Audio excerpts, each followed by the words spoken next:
अब हम इजराइल और ईरान के बीच दुश्मनी के नए चैप्टर का विश्लेषण करेंगे, जिससे दुनिया में युद्ध का तीसरा मोर्चा खुलने की आशंका बढ़ गई है। इसकी वजह बन सकती है सीरिया में ईरान के दूतावास पर की गई एयर स्ट्राइक। इस एयर स्ट्राइक को लेकर ईरान का आरोप है कि हमले के पीछे इजराइल है। यह बात जग जाहिर है कि इजराइल और ईरान एक दूसरे को बिल्कुल पसंद नहीं करते, लेकिन 7 अक्टूबर 2023 को इजराइल में हमास आतंकियों के हमले के बाद दोनों देशों के बीच तल्खी पहले से ज्यादा बढ़ गई, जिसका नतीजा सीरिया में ईरान के वाणिज्य दूतावास पर हमले के तौर पर देखा जा रहा है। सीरिया में क्या हुआ और इससे ईरान को कितना नुकसान हुआ, पहले आपको इसके बारे में बताते हैं। 1 अप्रैल को सीरिया की राजधानी दमिश्क में एयर स्ट्राइक की गई। एयर स्ट्राइक ईरान के वाणिज्य दूतावास को निशाना बनाकर की गई। हवाई हमले में वाणिज्य दूतावास की इमारत पूरी तरह धराशायी हुई। एयर स्ट्राइक में अब तक 7 लोगों के मारे जाने की बात सामने आई है। मरने वालों में ईरान के 2 टॉप कमांडर्स और 5 अधिकारी शामिल हैं। सीरिया के विदेश मंत्री के मुताबिक हमले में आम नागरिक भी मारे गए। हम आपको सीरिया में हुई एयर स्ट्राइक के बाद का वीडियो दिखाना चाहते हैं, जिससे यहां हुए नुकसान का अंदाजा आपको हो जाएगा। इस वीडियो में आपको 2 बिल्डिंग्स दिखाई देंगी। एक बिल्डिंग ईरान के दूतावास की है, जबकि दूसरी ईरान के वाणिज्य दूतावास की है, जो अब जमींदोज हो चुकी है। इस इमारत को निशाना बनाकर हवाई हमला किया गया था। हवाई हमले में ईरान के राजदूत बच गए हैं, लेकिन ईरान को सबसे बड़ा नुकसान अपने 2 टॉप कमांडर्स को गंवाने में हुआ। मारे गए दोनों टॉप कमांडर ईरान की कुछ फोर्स से जुड़े थे। इनमें ईरान के टॉप सीनियर कमांडर मोहम्मद रजा जाहेदी शामिल हैं। जाहेदी वर्ष 2015 तक इराक सीरिया में कुछ फोर्स के प्रमुख थे। मोहम्मद रजा जाहिदी को गुरिल्ला युद्ध में माहिर माना जाता था। जाहिदी वर्ष 1979 में क्रांति के बाद इस्लामिक रेवोल्यूशनरी गार्ड कॉर्प्स में आए थे। इसके अलावा मरने वालों में डिप्टी कमांडर मोहम्मद हज रहीमी शामिल है। अपने 2 टॉप कमांडर्स और 5 अधिकारियों की मौत से ईरान भड़का हुआ है। ईरान की तरफ से एयर स्ट्राइक का आरोप इजराइल पर लगाया गया है और इस हमले का भयानक बदला लेने का ऐलान किया गया है। ईरान का गुस्सा 7वें आसमान पर है। अगर अपने 2 टॉप कमांडर्स की मौत का बदला लेने के लिए ईरान इजराइल पर हमला कर देता है, तो इसमें शक नहीं कि दुनिया में युद्ध का तीसरा मोर्चा खुल सकता है, क्योंकि इस समय रूस और यूक्रेन युद्ध के पहले मोर्चे पर पिछले 2 साल से लड़ रहे हैं, जबकि बीते 6 महीने से इजराइल और हमास आमने सामने हैं। ऐसे में ईरान का हवाई हमले का आरोप इजराइल पर लगाना और बदले की बात करना इस लिहाज से बहुत मायने रखता है। लेकिन इजराइल ने ना हमले की जिम्मेदारी ली है और ना ही इस हमले को लेकर किसी तरह की सफाई दी है। हालांकि 7 अक्टूबर 2023 के बाद से ईरान और इजराइल के बीच जिस तरह से दुश्मनी बढ़ी है, उसे देखते हुए यही माना जा रहा है कि हमला इजराइल ने ही किया होगा। ऐसा इसलिए कि ईरान गाजा, लेबनान और सीरिया में इजराइल के खिलाफ लड़ने वाले आतंकी संगठनों को समर्थन दे रहा है। पिछले कुछ महीनों में इजराइल ने सीरिया में कई हमले किए हैं। इन हमलों के पीछे इजराइल का तर्क यह था कि इजराइल सीरिया में ईरान समर्थित आतंकी समूहों को निशाना बनाता है, क्योंकि सीरिया में सक्रिय ईरान समर्थित आतंकी संगठन इजराइल पर हमलों को अंजाम देते हैं। शायद यही वजह है कि ईरान के वाणिज्य दूतावास पर हमले के बाद लेबनान में सक्रिय आतंकी संगठन हिजबुल्लाह भी भड़क गया है। इस आतंकी संगठन ने इजराइल से बदला लेने की धमकी दी।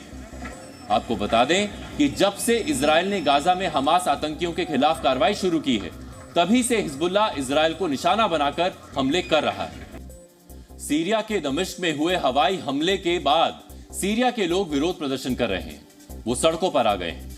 इस वीडियो में आप प्रदर्शनकारियों को अमेरिका और इजराइल के झंडे को आग लगाते हुए देख सकते हैं। प्रदर्शनकारी इस हमले के बाद बदला लेने के लिए नारेबाजी भी कर रहे हैं। इनका कहना है कि हमला सिर्फ ईरान के वाणिज्य दूतावास पर नहीं हुआ है, बल्कि उनके देश पर हुआ है और इसे बर्दाश्त नहीं किया जा सकता। ईरान के 2 टॉप कमांडर्स और 5 अधिकारियों का टारगेट करके मारा जाना ईरान के लिए चिंता की बात है। ईरान ने इस हमले और अपने कमांडर्स की मौत का बदला लेने की बात तो कह दी है, लेकिन आज से करीब 4 साल पहले अपने जनरल कासिम सुलेमानी की मौत का बदला आज तक वो नहीं ले सका है। पिछले कुछ वर्षों में ईरान के आर्मी अफसरों को टारगेट करके खत्म किया गया है। बड़ी बात यह है कि इन अफसरों को दूसरे देशों में भी निशाना बनाया गया है, लेकिन ईरान ना अपने आर्मी अफसरों को बचा पा रहा है, ना ही उनकी मौत का बदला लेने में कामयाब हो रहा है, जबकि इजराइल अपने दुश्मनों को चुन चुन कर खत्म कर रहा है। दिसंबर 2023 में ईरान रेवोल्यूशनरी गार्ड के एडवाइजर राजी मोसावी को सीरिया की राजधानी दमिश्क में मारा गया था। इजराइल ने मोसावी को खत्म करने की कोशिश इससे पहले कई बार की थी, क्योंकि हिजबुल्लाह को खड़ा करने के पीछे राजी मोसावी को ही माना जाता है। जनवरी 2020 में कासिम सुलेमानी बगदाद में मिसाइल अटैक में मारा गया था। ड्रोन से मिसाइल हमला अमेरिका ने किया था। ऐसा माना जाता है कि सुलेमानी के बगदाद में होने की सीक्रेट इंफॉर्मेशन इजराइल की खुफिया एजेंसी मोसाद ने मुहैया करवाई थी। जनवरी 2024 में इजराइल ने हमास के कमांडर साले अल अरोरी को लेबनान के बेरूत में मार गिराया था। अरोरी हिजबुल्लाह के जरिए इजराइल पर हमले कराता था। इजराइल दावा करता है कि वो उन संगठनों को निशाना बना रहा है जो उसके लिए खतरा पैदा करते हैं। दूसरी तरफ न सिर्फ विदेशों में ईरानी अफसरों की जान जा रही है, बल्कि उसके अपने देश में भी ईरान पर हमले हो रहे हैं। इसी वर्ष जनवरी में ईरान के करमन शहर में कब्रिस्तान के पास 2 बम धमाके हुए थे, जिसमें 100 से ज्यादा लोगों की मौत हुई थी। सूटकेस में रखे विस्फोटक से धमाके उस समय किए गए जब कासिम सुलेमानी की चौथी बरसी पर हजारों लोग जुटे थे। इस हमले को लेकर भी ईरान ने इजराइल पर आरोप लगाए थे। तब भी दावा किया था कि ईरान इस हमले का बदला लेगा। हालांकि इससे पहले भी ईरान पर कई बार हमले किए जा चुके हैं।